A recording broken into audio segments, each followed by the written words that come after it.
Hi. In this module, we're going to be talking a little bit about Napoleon Bonaparte, which I'm sure you've heard the name before, and one of the most influential figures in French history. And we're going to find out a little bit more about him, who he was, where he came from, what he did, and how his life ended.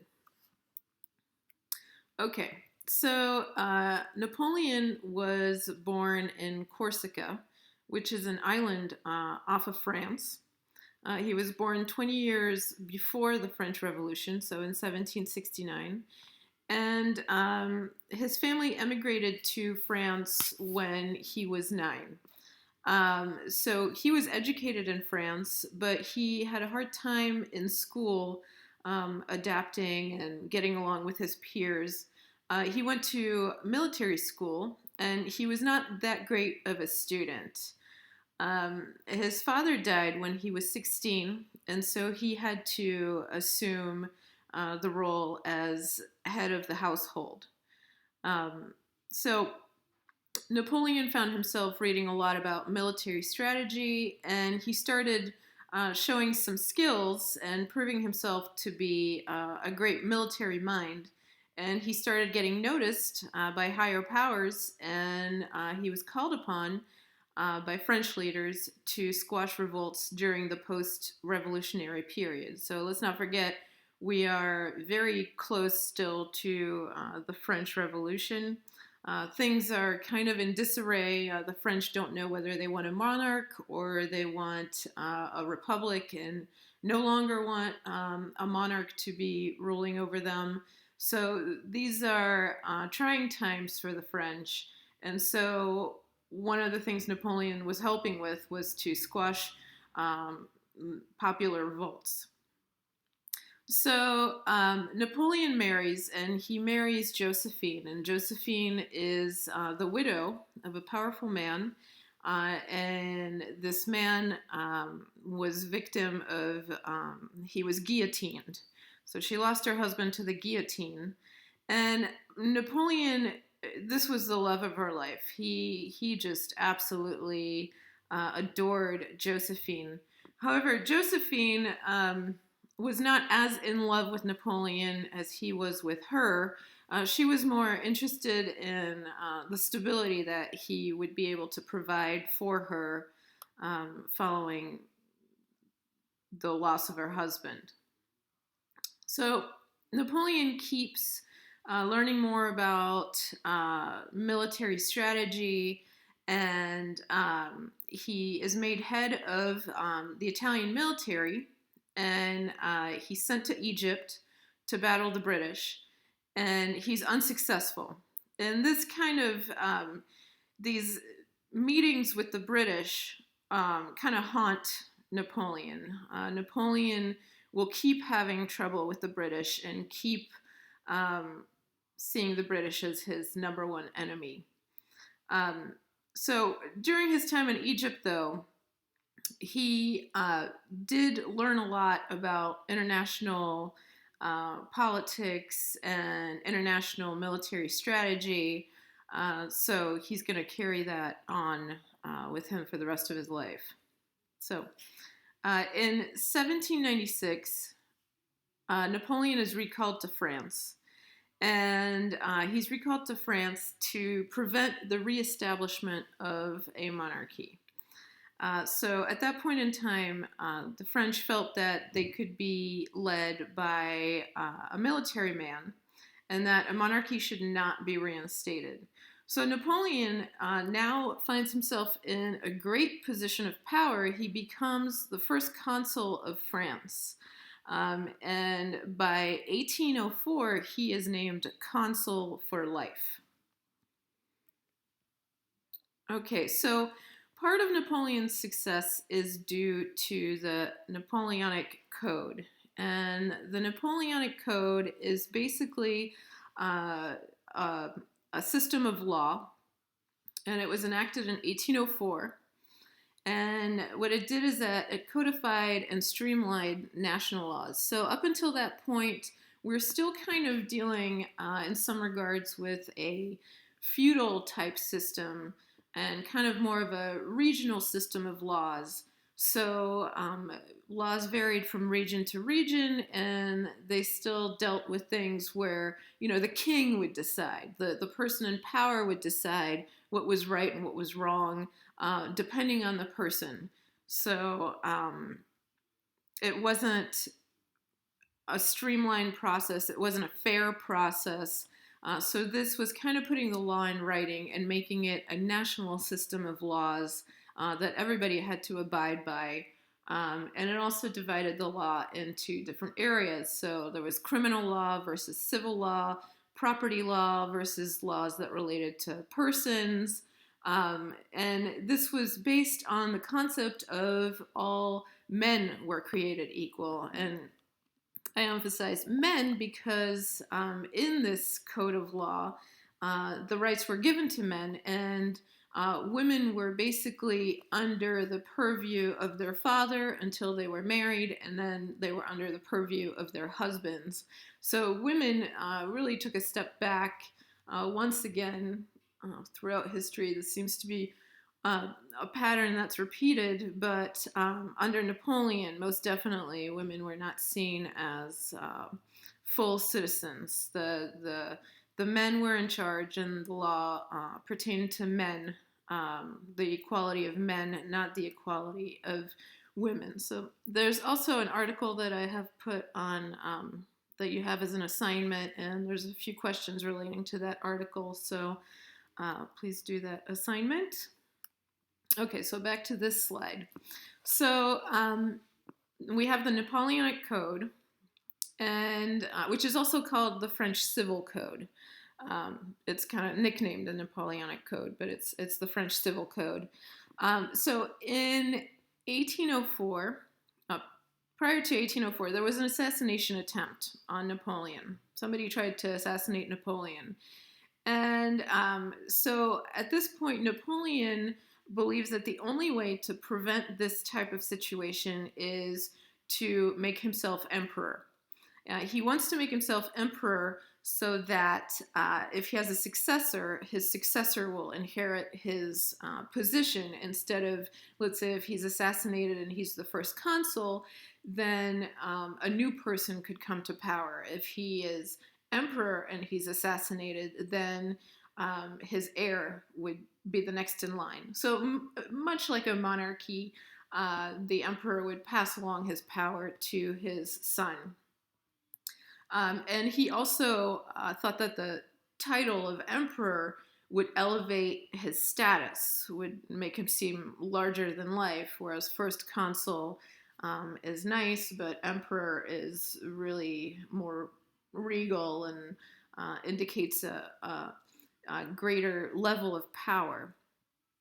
So in 1805, Napoleon has a large victory, and a lot of Napoleon's success is military. So he has been able to succeed where others have not been able to succeed, and he has been able to, much like Charlemagne, expand the French territory.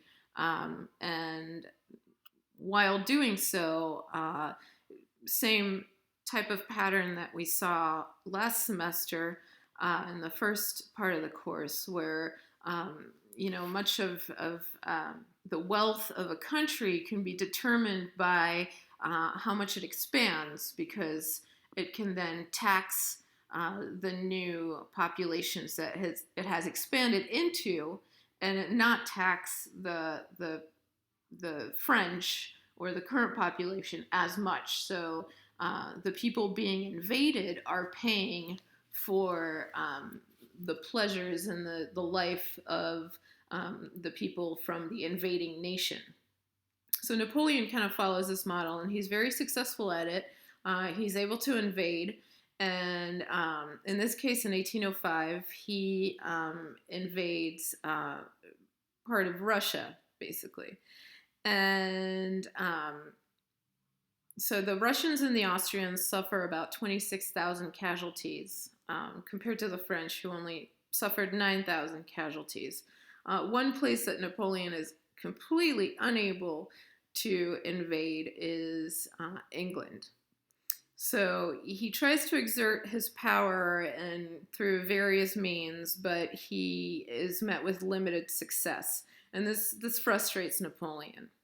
So in 1812, Napoleon kind of bites off more than he can chew. He attempts to enter into Russia, into Moscow, and entering into Russia has historically been a very difficult thing to do.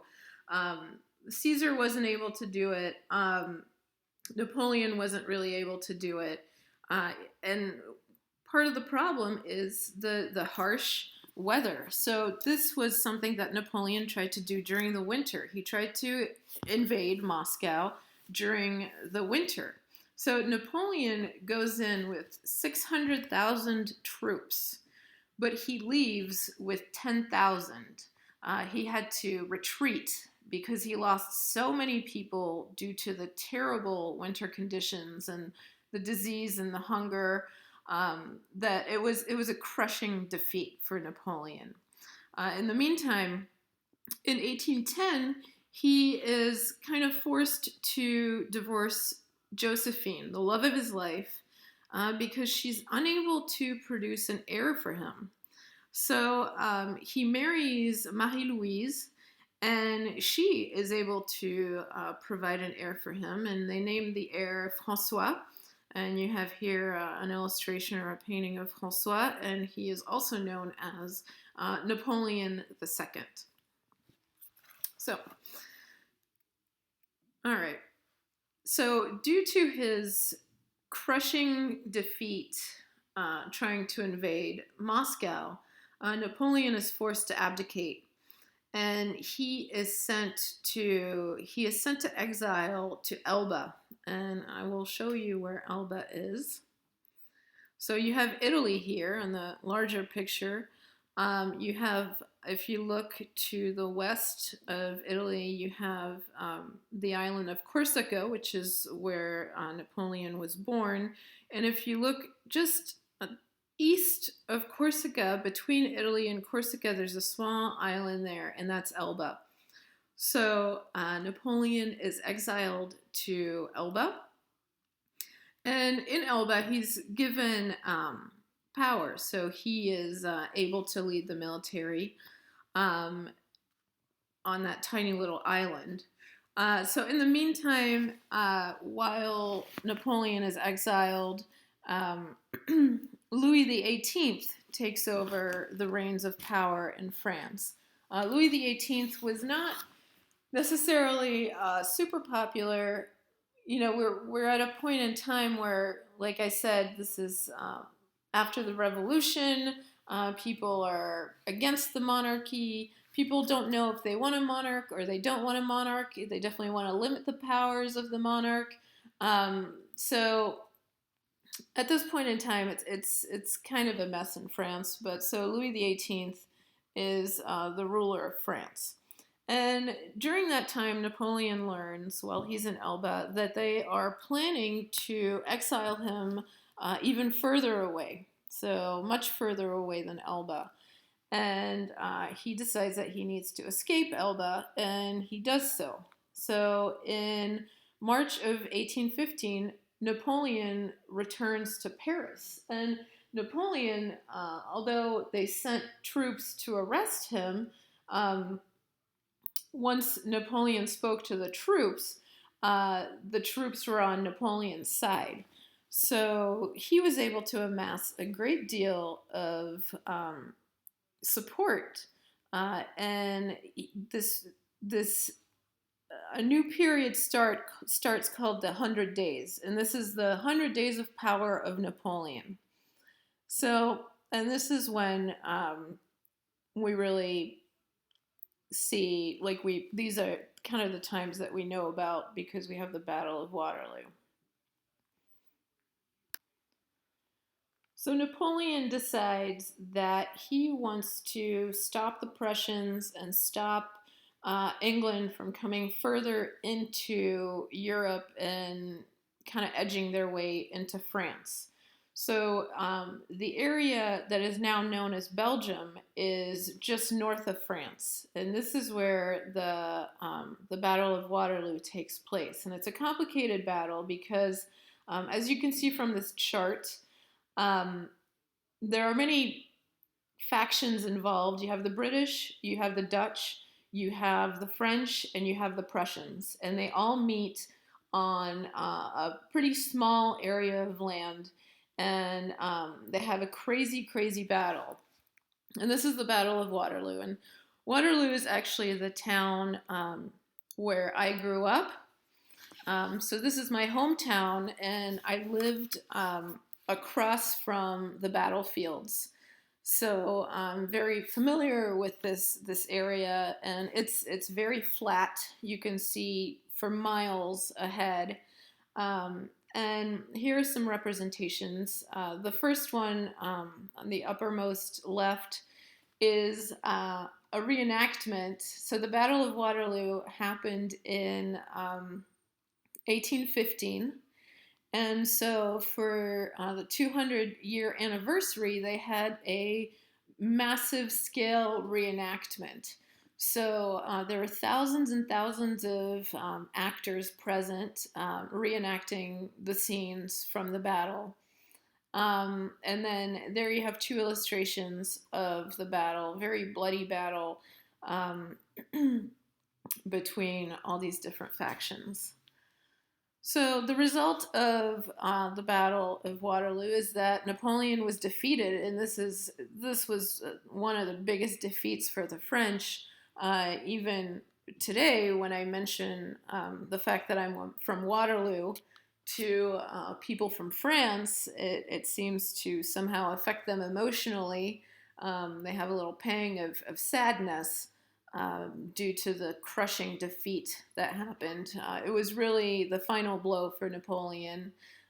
He was trying to regain his power, regain his popularity, and finally defeat the British, something he had been wanting to do his whole life, and he was completely defeated by the British. So once the battle was done, Napoleon was sent into exile, and this time he was exiled to St. Helena. And he ended up dying from stomach cancer in 1821. He lived out the rest of his days in kind of a sad way. He barely ever saw his family. His family fled to Austria and remained there. So he really didn't have a chance to. He just died alone and sick.